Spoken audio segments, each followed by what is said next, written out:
Imagine being accused of a crime with no evidence, no witnesses, and no way to prove your innocence, only fear, rumors, and the word of your neighbors. In 1692, this wasn't fiction, it was real.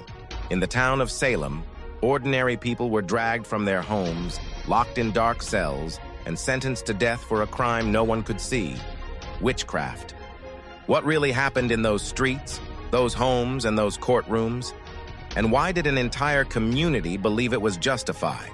This is the true story of the Salem Witch Trials, and the reality is more disturbing than the legend. It began with fear, sudden, uncontrollable, and impossible to explain. In 1692, the quiet Puritan community of Salem Village, Massachusetts, was thrown into chaos when several young girls began showing strange behavior, screaming, convulsing, and claiming they were being tormented by invisible forces. With religion deeply rooted in everyday life, the villagers believed only one explanation made sense: witchcraft. Panic spread quickly, and suspicion turned neighbors against each other. What started as whispers soon became accusations, and accusations turned into arrests. No one knew it yet, but Salem was about to become the center of one of the most infamous events in American history. The Salem Witch Trials were not just stories. They unfolded in real locations that still exist today.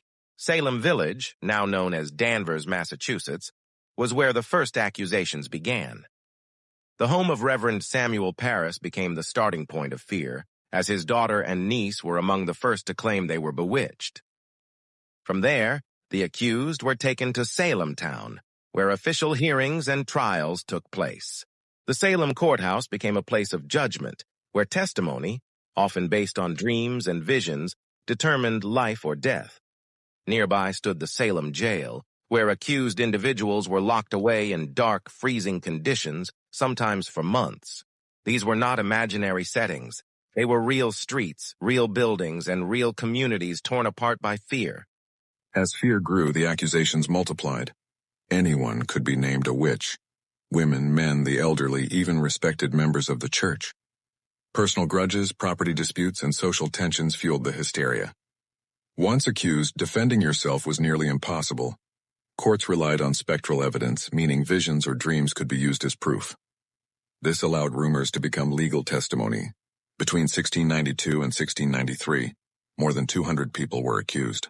19 were executed by hanging, and one man, Giles Corey, was pressed to death under heavy stones after refusing to enter a plea. The tragedy was not just in the executions, but in the way trust within the community collapsed. Friends accused friends, and families were destroyed. Eventually, doubts began to rise. Some leaders and ministers started questioning the reliability of spectral evidence. Prominent citizens were accused, and suddenly the hysteria felt too dangerous to ignore.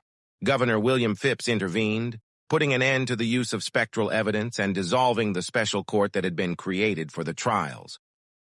Slowly, the arrests stopped. Survivors were released from jail, though many returned to broken homes and ruined reputations. Years later, apologies and financial compensation was given to some families, but no apology could undo the fear, loss, and injustice that had already.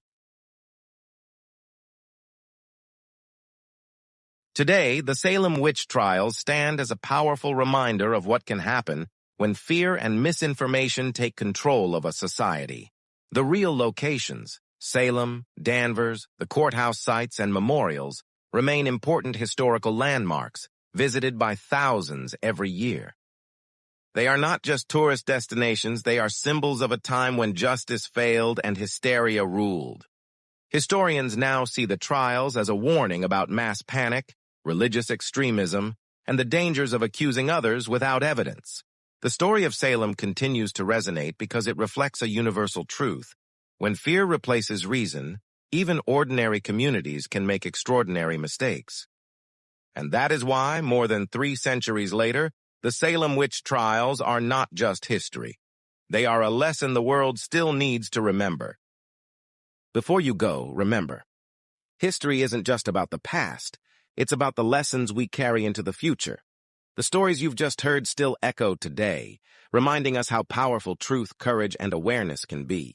If this documentary made you think, question, or see history differently, then you're exactly the reason this channel exists. Subscribe and be part of a community that uncovers the stories most people never hear, because the next story might change the way you see the world.